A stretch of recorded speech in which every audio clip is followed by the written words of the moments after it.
저희가 이 뉴스에 다뤄지지 않은 중요한 내용 두 가지가 숨어 있습니다. 하나는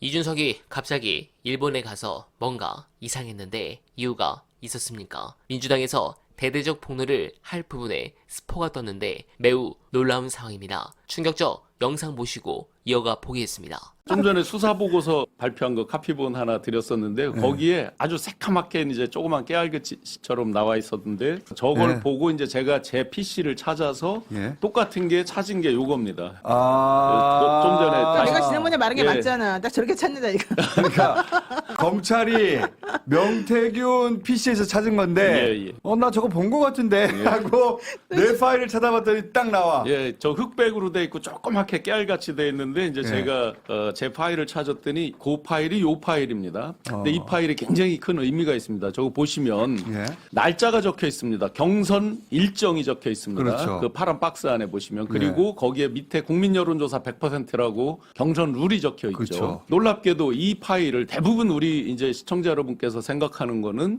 김건희가 어떤 파일을 주면서 명 선생님 하면서 조언 자문을 구하는 게 우리가 기억하고 있는 대부분이었습니다. 그런데 이 건은 명태균이 중앙당의 누군가로부터 받아서 본인이 김건희한테 전달하는 내용입니다. 아까 수사보고서의 카톡 그 캡처본을 보면 본인이 전달합니다. 이해하셔야 할 것이 저 때는 후보지 대통령이 아니에요. 네네, 후보죠. 후보 중에 한 사람일 뿐이에요. 그러니까 지금 중앙당의 중요한 결정사항들을 중앙당 문건을 명태균이 받아서 김건희한테 줬다는 거예요? 그렇죠. 카톡의 내용상으로 보면 그러면 명태균한테 중앙당의 중요 결정사항을 전달해 준 사람이 있었다는 거 아닙니까? 저기 보시면 경선준비위원회 의결사항이라고 돼 있잖아요. 의결이네. 네네, 의결사항이라고 돼 있잖아요. 그러면 이런 것들은 예를 들어서 당의 핵심들, 최고 수뇌부, 그리고 저 의결에 참여하는 위원들 이런 정도만이 먼저 알고 있는 거죠. 이때 이준석 대표 취지 아닙니까? 맞습니다.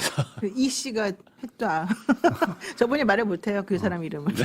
하여튼 지도부에서 준 것처럼 보인다. 왜냐하면 매우 중요한 의결사항이라 이거는 내부 일부만 아는 거죠. 그죠? 일단은 처음에는 일부만 알고 물론 나중에는 이제 오픈이 되죠. 그렇죠, 그런데 이제 이날 보낸 날짜에는 바로 받자마자 보낸 거거든요.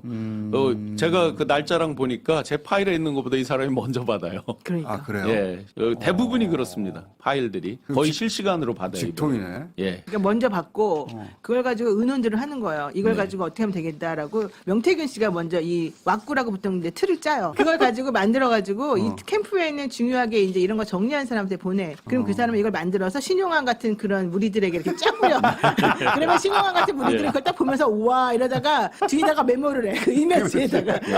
그런 식으로 됐다는 거죠. 맞습니다. 근데 저 내용 중에 아주 저희가 이 뉴스에 다뤄지지 않은 중요한 내용 두 가지가 숨어 있습니다. 하나는 일정에 대한 내용입니다. 저기 보시면 3차 본경선이 11월 9일 발표라고 되어 있잖아요. 네네. 실제 국민의힘은 당시에 11월 5일 날 발표를 합니다. 11월 4일에 경선을 하고 5일 날 발표를 합니다. 즉 일정이 바뀌었죠. 두 번째, 그거 더 중요합니다. 그 밑에 칸에 보시면 1차 경선 밑에 국민 여론조사 100%라고 되어 있잖아요. 파란 박스에. 그런데 저게 2대 8로 바뀝니다. 당원 2, 일반 8. 그 다음에 3대 7돼 있고 그 다음에 5대 5돼 있잖아요. 그렇죠, 그죠? 그렇죠. 자, 일정과 룰이 바뀌었습니다. 바뀌는 거네요. 이게 명태균이 김건희한테 보내고 나서 그런데 그 시점에 이미 뉴스타파 통해서 공개도 됐고 했지만 수사보고서를 보시면 이거 이 인간들 저 홍준표한테 가는 표 아니야? 뭐 이런 식으로 그렇죠. 막 하면서 김건희 씨가 그렇게 말하죠. 네, 그 윤도 그렇게 말하고 김도 하면서 반드시 예선에 후보는 윤이 돼야 됩니다 하고 막 보채는 장면들이 나오죠. 명태균과 김건희 가로치고 윤석열이라고 친 그 카톡 대화가 그런 게 있었어요. 그 말씀하시는 거죠. 그 시점에 이 룰이 바뀐다는 거예요? 그렇죠. 바뀌는데 자, 왜 2대 8일 때 그럼 누가 유리하냐는 자명합니다. 새로 입당해서 당시에 당원들 사이에서는 윤이 훨씬 유리하게 가고 있었어요. 자, 그러면 누구를 통해서 저 룰을 바꿨는가? 이게 뭐 가만히 있다가 그냥 저절로 바뀔 리는 없을 것 같고요. 그게 혹시 의심하는 바는 명태균과 이준석의 콜라보를 의심하시는 거예요?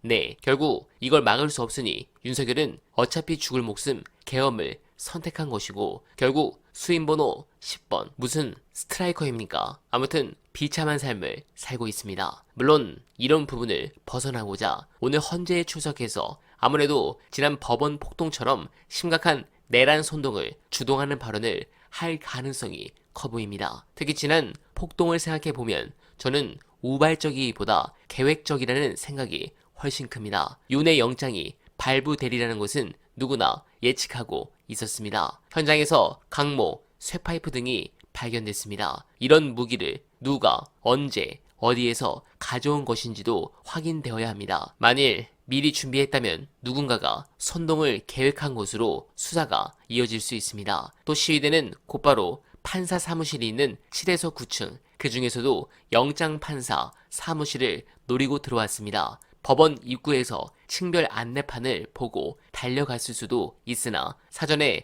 법원 구조를 파악했던 것 아니냐는 의심이 일 수 있습니다. 관련해서 천대엽 법원 행정처장은 20일 법사위 현안 질의에서 7층 판사실 중 유독 영장 판사 방만 의도적으로 파손되고 그 안에 들어간 흔적이 있는 것을 봐서는 이런 부분을 알고서 오지 않았나 추측하고 있다고 말했습니다. 그런데 국짐은 이 부분에 대해서 전혀 반성하지 않고 경찰을 공격하는 한편 윤두찬 구속에 대해서 적반하장으로 나가고 있습니다. 윤의 비상계엄 사태의 헌법, 법률 위반은 물론 수사 과정에서 온갖 법기술을 동원해 국가의 사법 시스템을 우롱한 것을 고려하면 구속은 당연한 결과였습니다. 하지만 윤이 이 지경에 이르도록 방치한 국민의힘과 대통령실은 책임을 통감하기는커녕 야당과의 형평성을 주장하며 사법부 흔들기에 몰두하고 있습니다. 권영세 국민의힘 비상대책위원장은 이재명 대표의 불구속 수사를 거론하며 현직 대통령을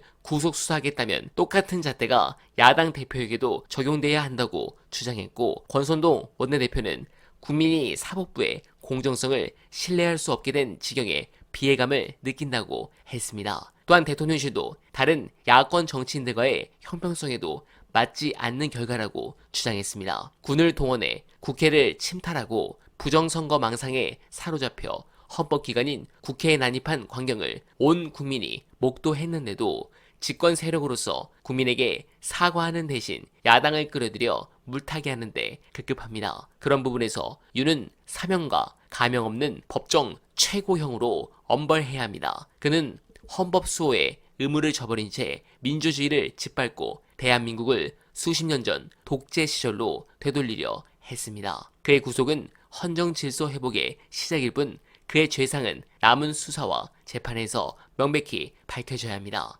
또한 국민의힘과 대통령실 역시 국민을 배신한 내란 우두머리 피의자를 계속 감싸는 모습을 보인다면 윤과 함께 국민의 심판대에 오르게 될 것이고 그날은 머지않을 것입니다. 하루빨리 봄날이 다가오길 간절하게 바라며 어날바는 오늘도 최선을 다하겠습니다. 여러분 고맙습니다.